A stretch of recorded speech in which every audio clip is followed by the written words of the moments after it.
welcome everybody to this week's Market Share, the short weekly segment brought to you by MKR, where we bring you all the noteworthy news and updates surrounding digital media and the world today.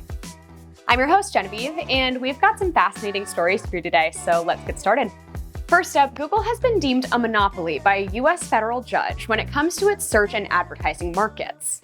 This is certainly going to be a major blow to Google, but it will significantly lower barriers to entry for many search competitors, although we're still not sure that advertisers will choose not to advertise on Google.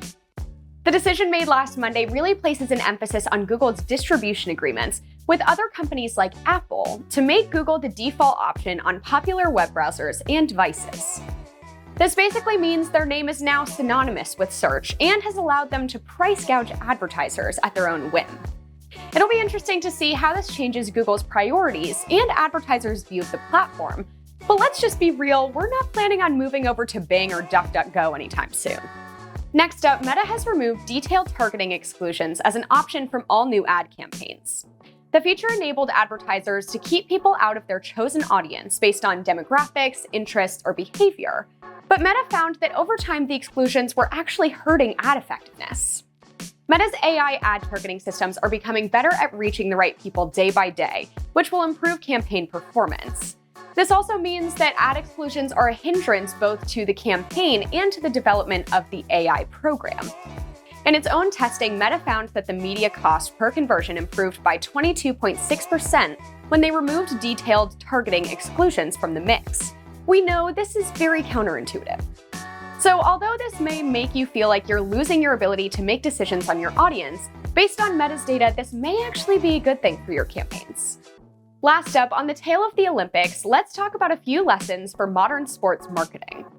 The Paris Games drew a lot of eyeballs and got out of the pandemic Olympic slump. But for advertisers, this meant being very strategic, knowing that audiences were consuming content across several platforms. From July 26th through last Tuesday, the Paris Olympics drew an average of 32.2 million daily viewers, a 77% increase from the Tokyo Olympics in 2021. NBCU made sure that this would be a successful games by featuring celebrities like Snoop Dogg and Kevin Hart, as well as building a massive web of influencers to attract Gen Z audiences. The lessons to take away from this year's Olympics are to make sure that you know who your audience is. Market beyond just the flashy spot you made for TV. Utilize cross-platform consumption to your advantage and try to maintain the momentum as much as you can coming out of the games. So hopefully if you follow all these rules, you'll get the gold. That's all for this week's Market Share. My name's Genevieve, and I'll see you all next week. Google has been deemed a monopolist. Should I say monopolist or monopoly? A monopoly by a U.S. federal judge, and when it comes to its... Wait, why did I add an "and" in there?